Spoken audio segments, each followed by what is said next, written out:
We wear so many hats as dentists: clinical expert, entrepreneur, marketing department, teacher, HR, you name it, all to grow and manage a successful dental career. I'm Dr. Arnell Wright. And I'm Dr. Effie Ioannidou. That's why today we have the editor-in-chief of Entrepreneur magazine here with us, offering expert advice to help us manage professional change and learn how we can better build for tomorrow. From the American Dental Association, this is Dental Soundbites, created for dentists by dentists. Ready?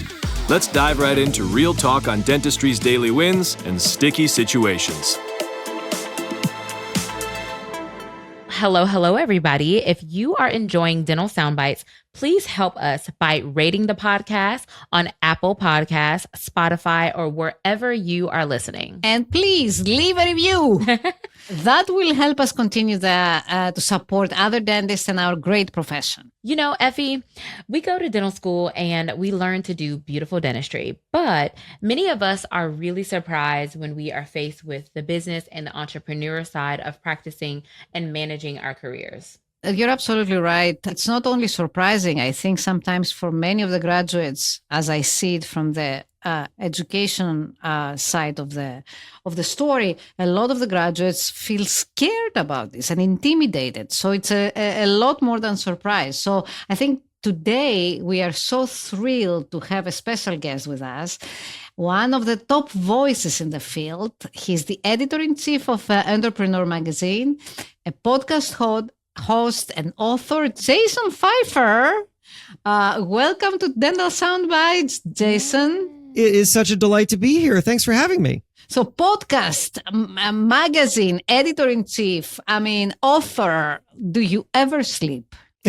People ask me that a lot. The answer is not nearly as much as I should. I also have a 9 and a 5-year-old, so they contribute to the lack of sleep every single day. Oh, dear God. Well, we're so glad to have you here with us today. Jason, can you please tell our listeners a little bit more about you and your background? Yeah, well, maybe you're wondering, what does a guy who runs an entrepreneurship magazine have to teach people in the dental profession? That's a reasonable question. I will tell you, the thing that I really am is a guy who is incredibly fortunate to be learning from the greatest entrepreneurs and leaders and builders in the world. And what I have found is that the ones who are the most successful at any level, we're talking about building billion-dollar businesses, but we're also just talking about building Main Street businesses, building personal businesses, building lifestyle businesses. The ones that are most successful have developed what I like to think of as a unique personal relationship with change.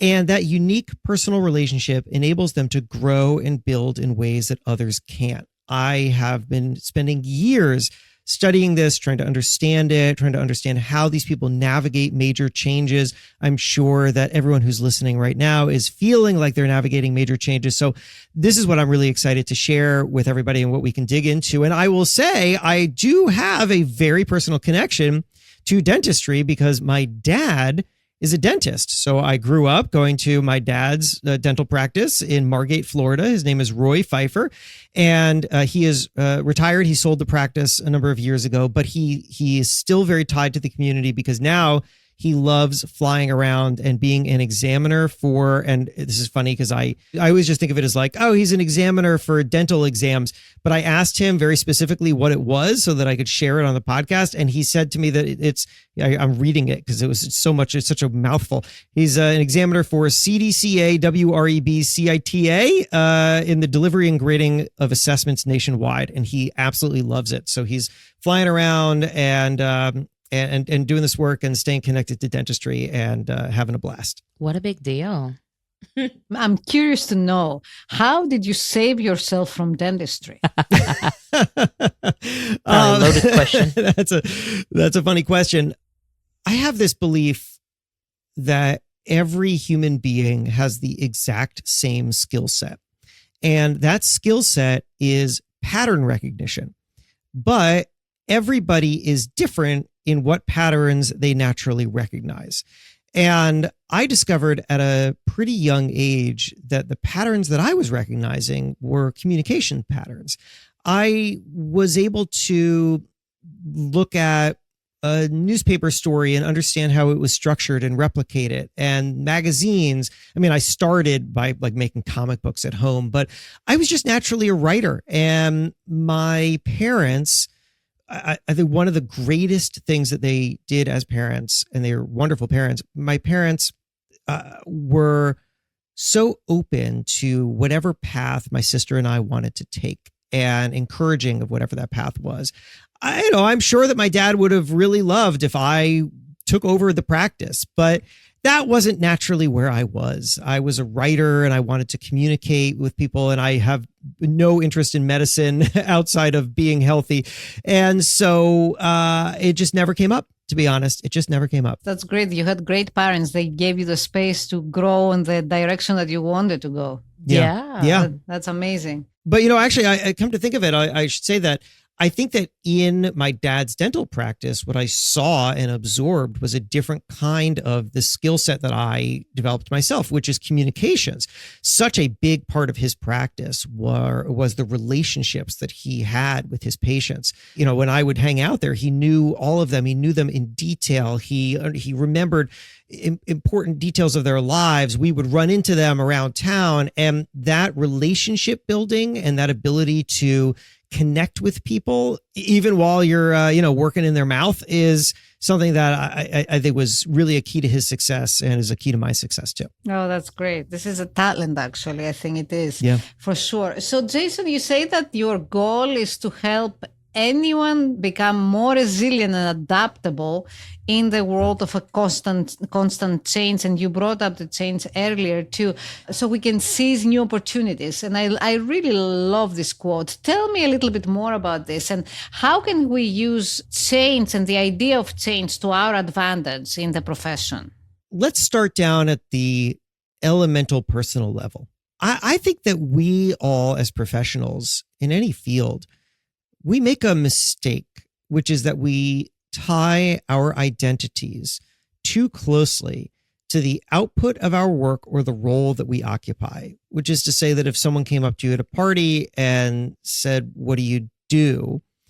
Your answer would probably be, I'm a dentist, I'm a hygienist, so whatever the case is. And there's nothing wrong with that. But at a deeper level, what you're really thinking is who I am and my value to the world is tied very much to the way in which I operate professionally. And if any of that changes, even the technology that you're using in your office, or the way in which you're relating to patients, or what people need, or however your business and your career is structured, whenever any of that changes, and it doesn't just feel like a change to your work, it feels like a change to your identity.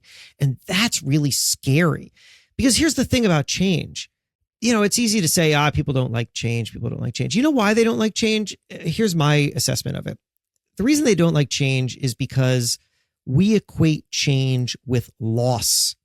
Because decades of psychological research have confirmed what's called loss aversion theory. Loss aversion theory means that our human brains are naturally programmed to protect against loss more than to seek gain, which means that when something new happens in our world, in our professions, the first thing we do is we think about all the comfortable and familiar things that we no longer have access to. That feels like loss. It's so hard to see gain. And that happens on a specific level, like, oh, well, now I can't do this anymore. Now I can't treat people that way anymore. Now I can't, whatever. But also it happens at this very personal level, like I said up a second ago, which is that we start to feel a fundamental loss of our own sense of value and purpose and identity when change happens. So what do we do about this? The first thing I think we need to do is that we need to define our value in a way that does not change in times of change. I would challenge everyone listening to this right now to spend some time thinking about a mission statement for yourself. And here's how that is going to work, okay? A mission statement is going to be a short sentence. The first word is the word I. After that, every word is carefully selected because it is not anchored to something that's easily changeable. So what does that mean? Well, for me, I could say I'm a magazine editor, but that is very changeable. Very.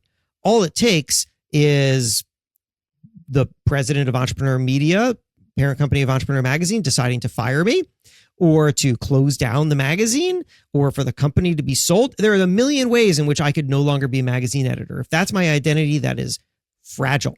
So here's another way of thinking about it. I tell stories in my own voice. Now, I tell stories. Stories is something nobody can take away from me. Stories is something that no change eliminates. I'm telling stories to you today. I tell stories when I consult with startups. I tell stories on stage and books in any possible way. In my own voice is me setting the terms for how I want to operate at this stage of my career. Everybody who's listening right now, define that for yourself. Understand your value to people and the thing that you do that is separate from and bigger and deeper than the individual tasks that you perform every day or whatever happens to be on a diploma of yours, because that is the thing that you can always deliver regardless of what change comes to you. So that every time that something changes in your work or in your practice or whatever it is, you now have a new opportunity to deliver the thing that is always at your core and that makes you always valuable. I love this. You're absolutely right. And it takes so long. Mm-hmm. It takes so many years. I mean, you figure this out very young.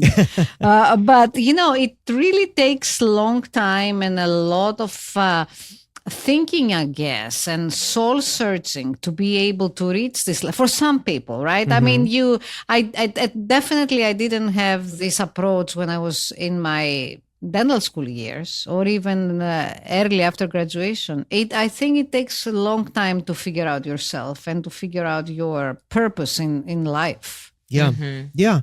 What I find really valuable about this kind of exercise is that it clarifies what your ultimate value is to people. And it gives you a roadmap for what to lean into. By the time I came up with all this, my dad had retired and sold his practice. I don't know what he would say to this. I could ask him, I guess. Maybe he'll tell me after he listens to this episode. But I could imagine that he might have said something like, I help people feel comfortable and help them remain healthy through oral care or something like that. Right. And the reason that I'm thinking about that is because what I just described are phrases that people will always need. And that's always valuable. If you can help people feel comfortable in your space, comfortable in a setting that they might be naturally uncomfortable in, then that's a tremendous gift and also a tremendous competitive advantage. And then I want to define it in terms of health and oral care because those are things that people always need. The means of doing that may change. When I go to a dentist today, the technology that they're using is radically different from the technology that I remember when I was going to my dad when I was a teenager. Yeah. The way in which this work is being done is totally different.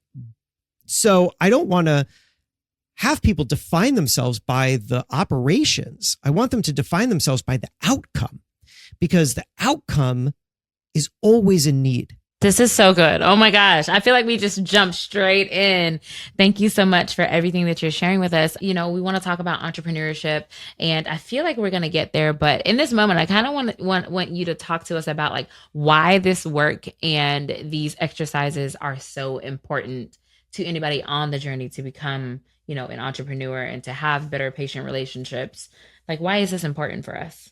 Let's define entrepreneur. So the word entrepreneur has taken on a lot of different meanings. And I kind of love that because to me, entrepreneurship is an ethos more than it is anything else.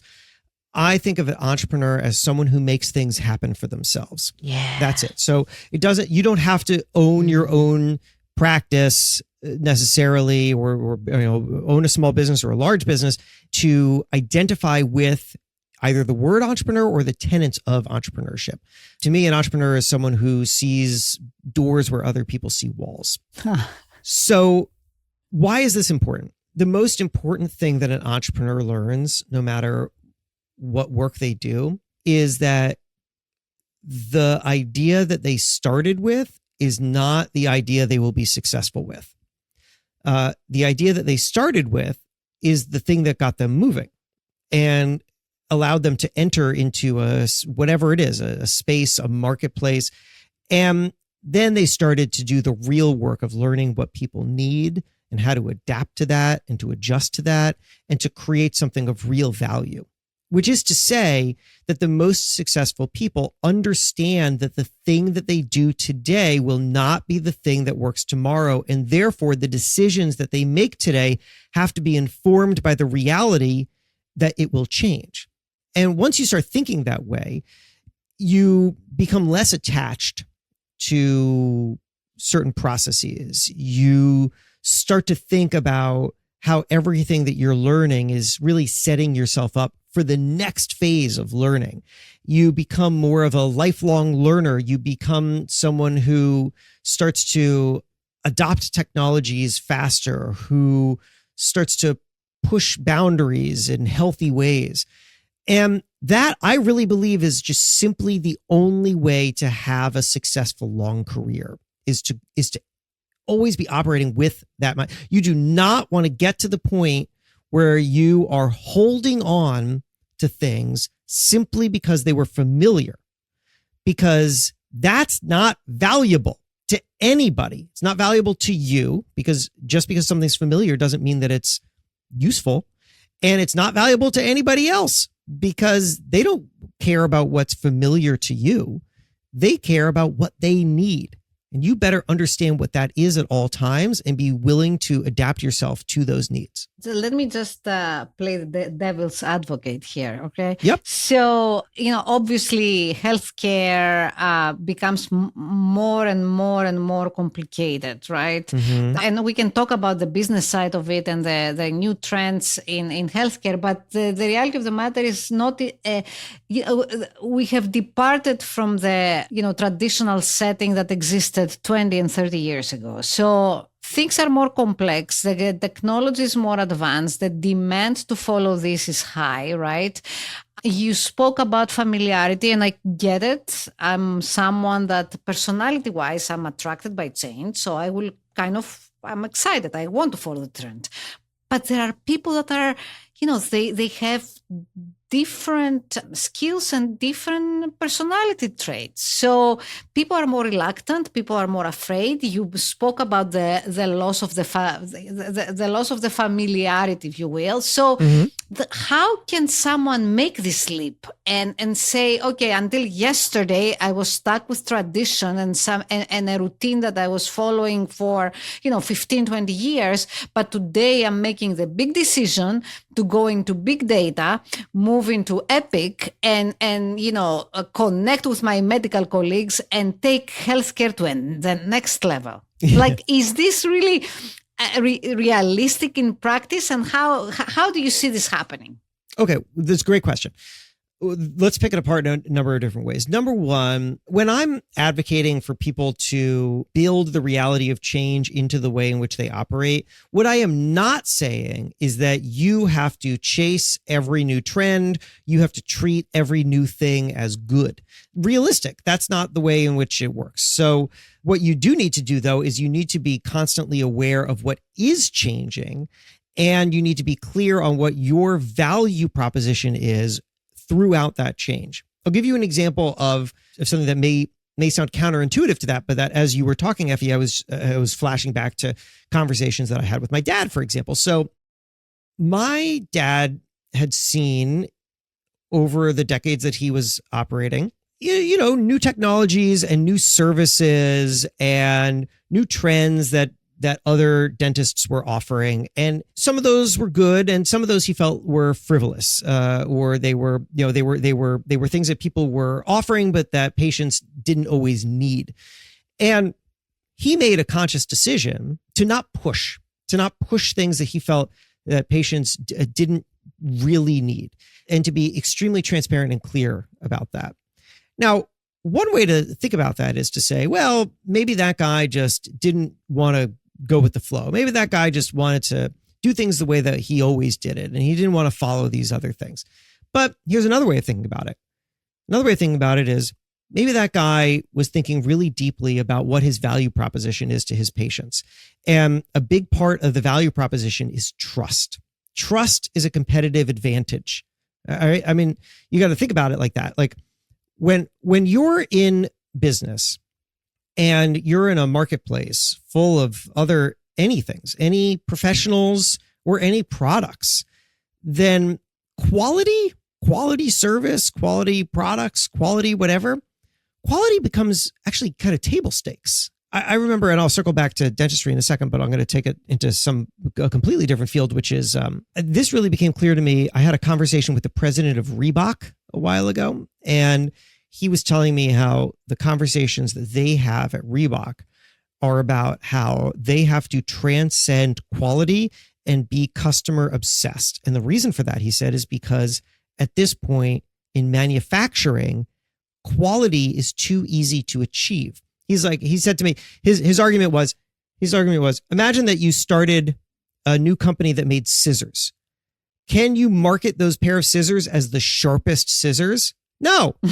You know why? Because every pair of scissors is the sharpest scissors. Every pair. It's way too easy to manufacture sharp scissors now. So you can't market yourself. You can't differentiate yourself on quality of the product. So it has to be about something else. Now, if you're in a product business, a big part of that differentiation is going to come through story and branding. What does it look like? How does it feel to the consumer? What are you projecting to the consumer?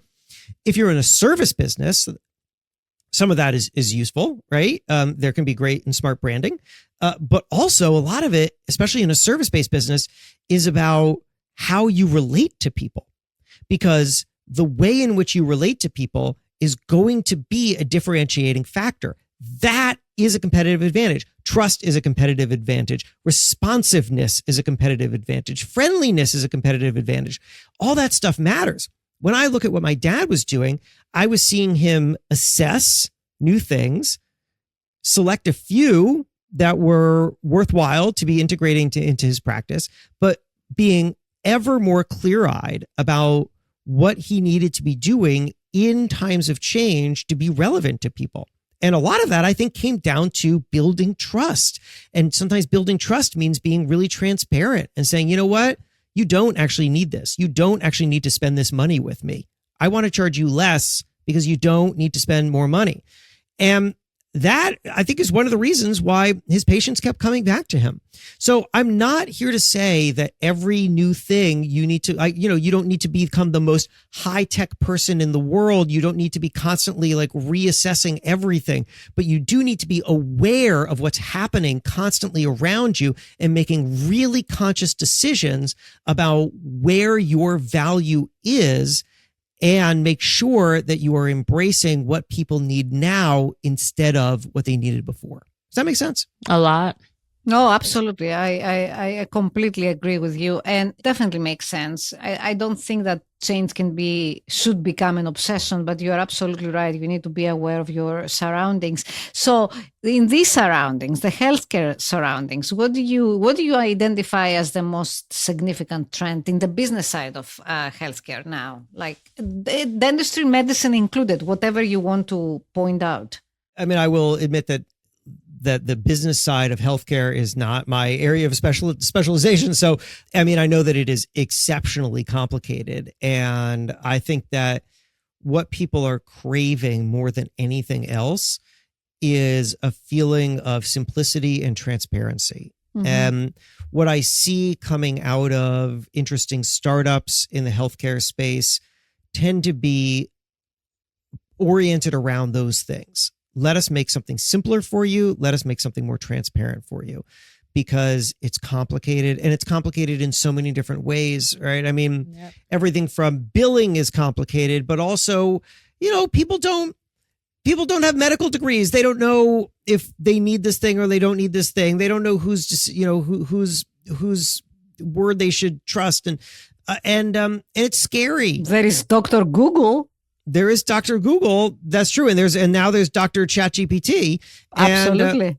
And people are turning to that. And that's, that's been a challenge in every industry because suddenly the consumer thinks that they're an expert in something or they question the professional's judgment because of something that they happen to read. And so you have to navigate that. But again, I think that comes down to increased trust and increased transparency. I mean, the conversations that I'm having about AI, for example, and I have a lot to say about AI, but are really, really interesting because the smartest people who I talk to about this all predict some version of the same exact thing, which is that as we build an increasingly digital world where the previous digital generation was about ease of finding things, and now the new digital generation is going to be about ease of processing and engaging with things. And as we interact more and more with digital brains, there's going to be an increasing premium and value put on human interaction. And the humans who are best at connecting on a human level and the services and experiences that are most pleasant to happen in person are going to become the ones that are most valuable because a lot of AI is going to start to feel interchangeable, and so the differentiating factor is going to be human. So even as technology becomes more sophisticated, and as all the professionals who are listening to this podcast start to use and be trained on more sophisticated technologies, we cannot forget that the thing that's going to make the difference is ultimately your ability to connect with another human being. Connection is Absolutely. I mean, think about it. The simple experience that we all have been having. I experienced it this morning because my luggage was lost. So I had to call the airline, and immediately you go to the automated service. And you really want to speak with a human being to communicate and just use like 5 words. They get you, they respond to you, as opposed to automated service that cannot pick up the Greek accent, and you say one thing, they hear another thing, you have to repeat it. It's so ridiculously frustrating. Yeah, that's right. And so the winners are the ones who cure that for people. Right? This is one of the most helpful frameworks that I've ever heard in business, and I'll share it with you. You can apply it to anything having to do with relating to your customer. Anything. So this comes to me from Rochelle DeVoe. She's a friend of mine, and she's a consumer insights researcher. So her job is to interview and research consumer needs for specific companies, and then develop strategies based on what she learns from consumers. And she says that to truly serve a customer, whatever it is, right? And Effie, like what you're just describing there with the phone maze is a version of bad customer service, right? To truly serve a customer through customer service or through a product or service, you need to fill out the following MadLibs. and the MadLib goes like this. When context, I want solution so that benefit. And this is, by the way, this is coming from the perspective of your consumer, your customer or your client or whatever. So again, I'll say it again. When context, I want solution so that benefit. That's good. Rochelle gives the example when she shares this of a compression sock company, because she once did some work with a compression sock company. So when context, the context for the consumer would be, my feet hurt from standing all day. I want solution, which the solution would be to feel comfortable so that benefit. I can do my job. I can be present for my family. I can enjoy my life while not standing out and focusing on my foot pain. All right. So why is this important? Maybe this sounds obvious, but here's the thing. Professionals, companies, anybody in business, we tend to focus on solution. We talk about solution because solution is the thing that we provide, right? The product or the service that we make is a solution. So we often talk about the solution. Oh, you need this. You need this. We make great compression socks. You should use the compression socks. But here's the thing. Nobody wakes up in the morning saying, You know what I need? Compression socks. No, what they wake up in the morning thinking is, my feet hurt and I wish that I could get through the day and focus on my work and my family without having to be thinking about my feet all day. Sure. Right? They're talking about outcome. They're talking about outcome, and most professionals are talking about solution. And those are different things. So we need to understand the outcome that people want. And then we need to talk to them, and we need to make sure that they are feeling outcome. We need to talk to them in a way in which we understand their outcome and are communicating their outcome to them. And that we need to make sure that we're delivering upon that outcome, right? You didn't want, when you called customer service, you know what you didn't want? You didn't want good customer service. You don't care about good customer service. What you wanted was your problem to be solved. Exactly. Right? Those are different things. That's the difference between the problem and the outcome, or the solution and the outcome.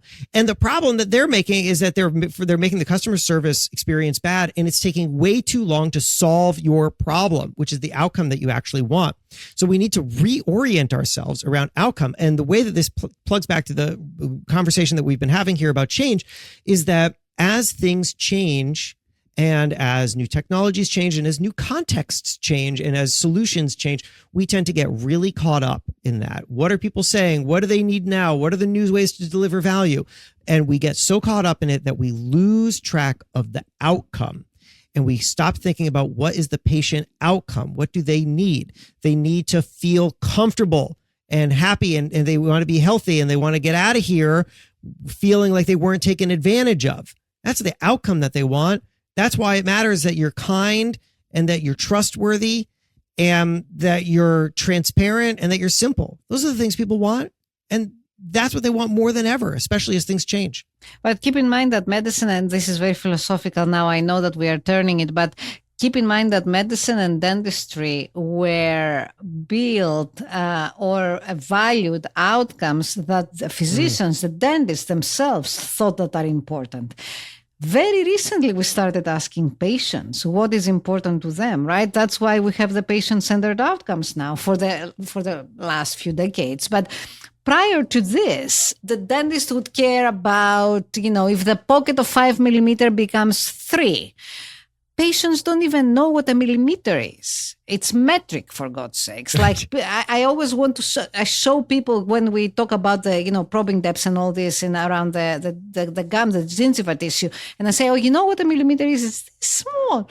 And they're like, is this important, really? I know my gums bleed. Yeah. So to your point, you're absolutely right. And I really like this conversation because I think it's so much more than what the dental medical professionals have in our mind, and how we really completely disregard what the benefit is for the patient. Yeah, I love that. That's a really wonderful example. I did not know that history, but that's really fascinating. We'll be right back.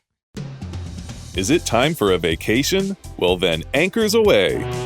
ADA members get member-only pricing on thousands of cruise itineraries from the biggest names and destinations in cruising. Experience the Mediterranean, the Antarctic, the Caribbean, and more. Visit avidtraveling.com/ADA and never pay full price for a cruise again. Sweatpants may not be appropriate for the dental office, but your dental team can be comfortable while looking good. Upgrade their wardrobe with logoed apparel from Land's End.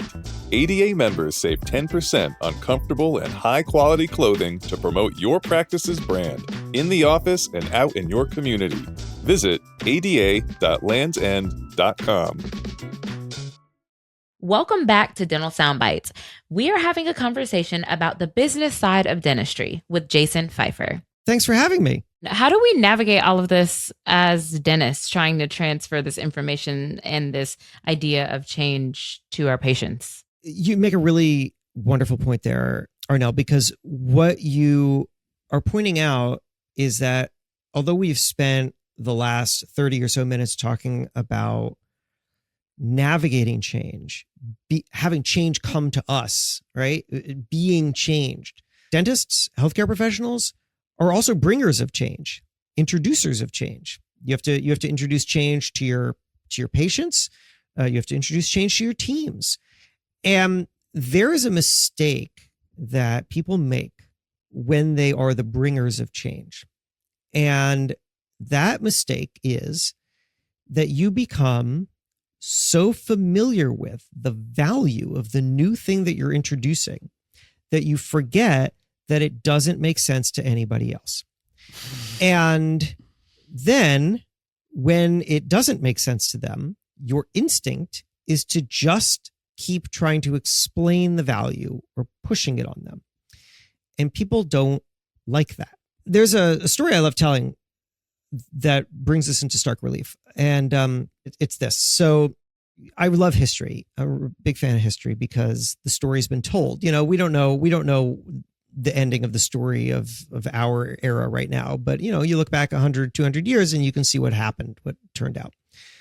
So in the late 1800s, the car was a brand new thing. They didn't call it the car back then. They called it the horseless carriage. And if that's if they were being generous. If they were not, then they would call it the devil wagon, because that's literally what people called early cars. They called it the devil wagon. They threw rocks at these things. They screamed. If you were to drive down the street of Brooklyn, New York, which is where I happen to be right now, and in a horseless carriage in the late 1800s, somebody would be standing on the side of the street and they would yell, "Get a horse," at you. That's true.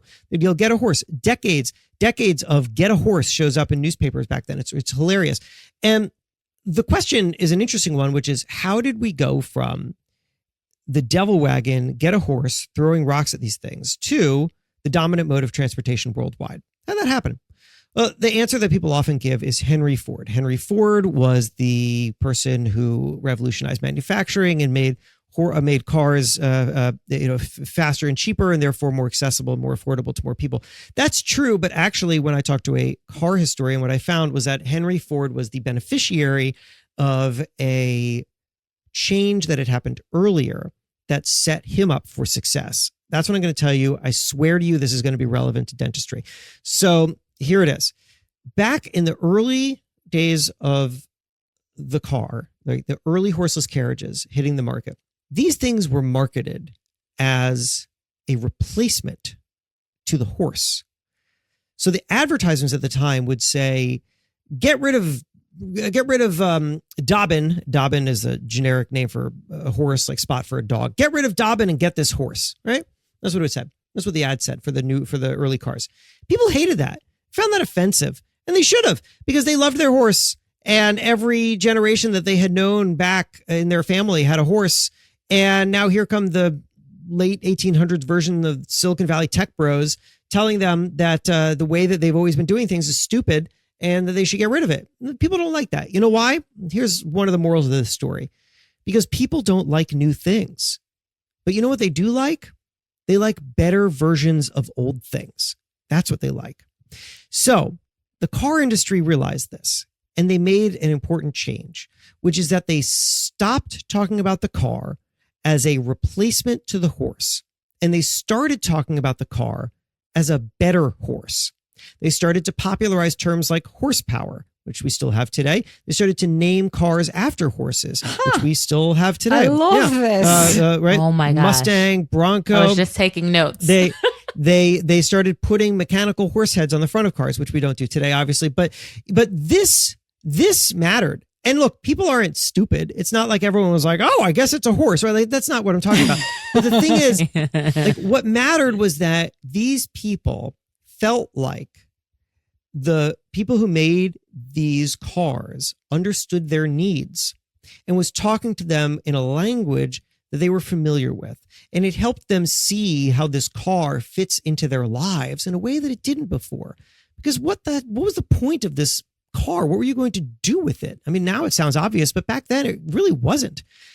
And this shift of not starting with the thing that you have, but rather starting with the thing that your audience is comfortable and familiar with. This is what I call the bridge of familiarity. And the bridge of familiarity means that you start by understanding what is comfortable and familiar to the people who you serve. You understand their language, you understand their needs, you understand where they're coming from. And then you build a bridge that does not start with you and goes to them, but rather starts with them and goes to you. And that's by always being respectful of what they need and what they are comfortable with. So, this started, Arnell, with you asking this question about, well, what does it mean to introduce new things to people, to patients? And the answer is, don't start with the new thing. You start with the old thing. You start with the outcome of the old thing. What did they need? And what was the positive outcome of how things used to be? Now, let me tell you how you can get that outcome, that exact outcome, in a way that is faster, in a way that's more painless, in a way that's simpler, whatever the case is. You start with them. You start with their outcome, with their needs. That's how you build the bridge of familiarity. If you try to do it the other way, all people see is change, and they equate that to loss. And then they are nowhere with you. Amazing. Oh my gosh. An earful.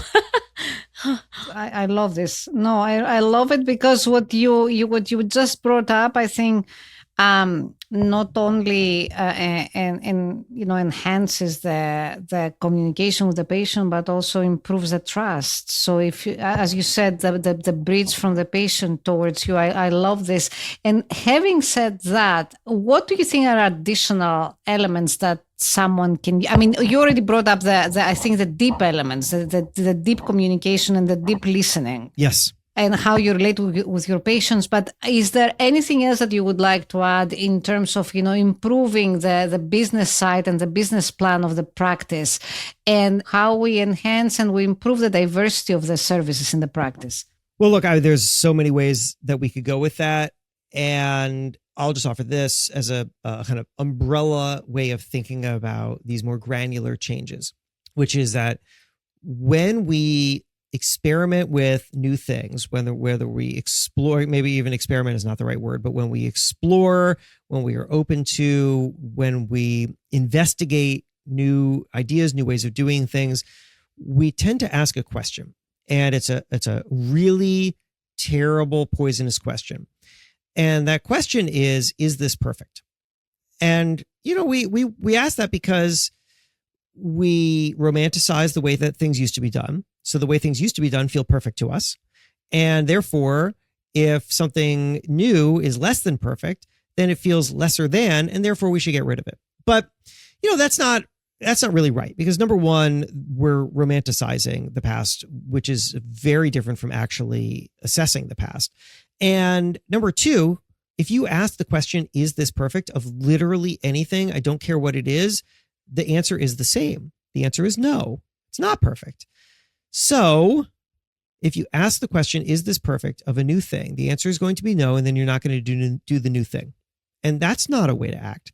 So here's a better question to ask. The question is my new problem better than my old problem? Yeah.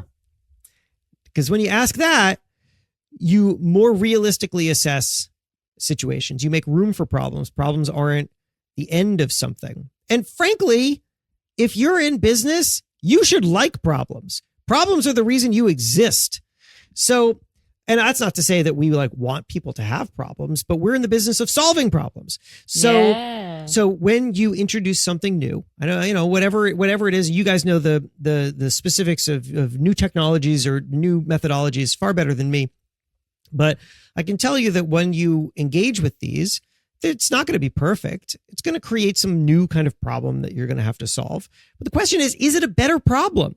Is it a better problem than the problem that you previously had? If the answer is yes, then that's progress. That's what it looks like. And then you get to solve that problem and move on to the next better problem.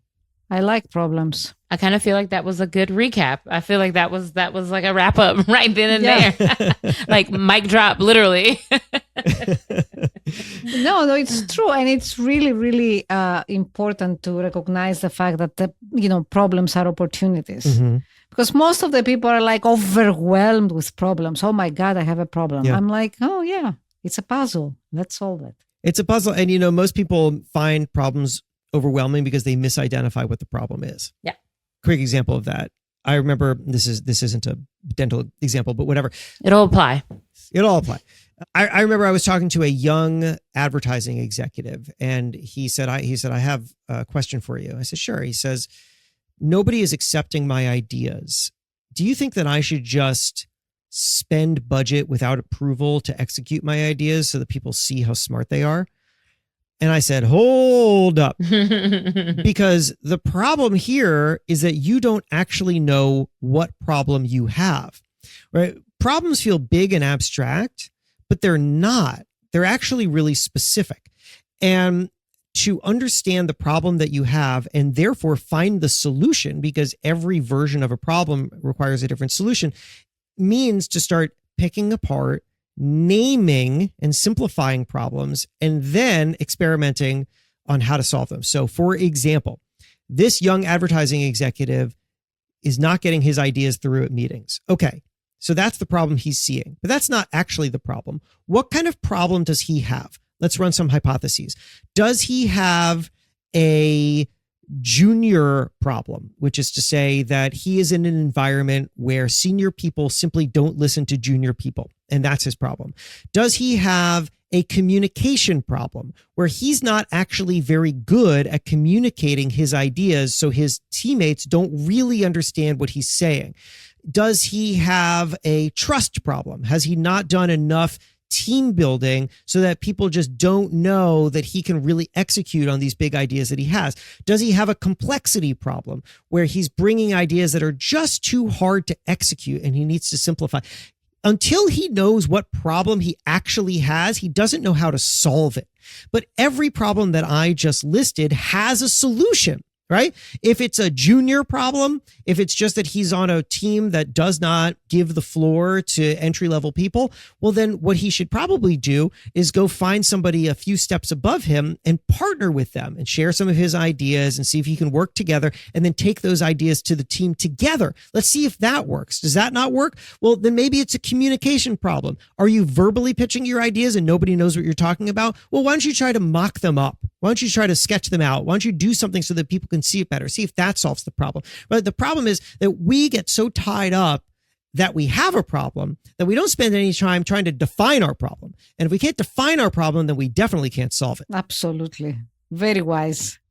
Love it. I feel like I was definitely the student today. Oh, this is so good. I'm just flabbergasted at all of the teachings. On the next Dental Soundbites. Discover the secrets to negotiating your salary and uncover what's holding you back from your best financial future. We do have to end the show. I want to say thank you so much for being here. Can you tell all of our listeners, Jason, where can they find more about you? And just tell us where can we connect with you online? Yeah, sure. So guys, thanks for having me. This was such a great conversation. And like I said, such a delight coming from a son of a dentist to be having a conversation in this context. So I'll give you two ways to connect with me. Number one is I write a weekly newsletter. It is called One Thing Better. And a lot of the kinds of things that we've talked about today are the kinds of things that show up in that newsletter. Each week, it's one way to be more successful and satisfied and build a career or company that you love. So you can find that by going to the website onethingbetter.email. That's a web address. So just plug it into a browser, onethingbetter.email. And then I have a book, which is a guide to resilience and adaptability in your career. It's called Build for Tomorrow. And you can find that wherever you find books in any format. So it's an audio book on Audible or Spotify. It's a hardcover on Amazon. It's ebook on Kindle, everything but Stone Tablet. We didn't do that one. Anyway, onethingbetter.email for the newsletter and Build for Tomorrow for the book. Thank you so much, Jason. It was such a pleasure to meet you. Thank you so much for being here with us. Oh, absolute pleasure. Thanks so much. And remember, if you like this episode, share it with a friend. Then be sure to subscribe to this podcast wherever you're listening so that you can get the latest episodes. You can also rate it, write a review, and follow us on social media. And don't forget, the conversation continues on our YouTube channel and on the ADA member app. Catch the bonus content and everything you didn't hear on the show. Thank you for joining us. Dental Soundbites is an American Dental Association podcast. You can also find this show, resources, and more on the ADA member app and online at ada.org/podcast.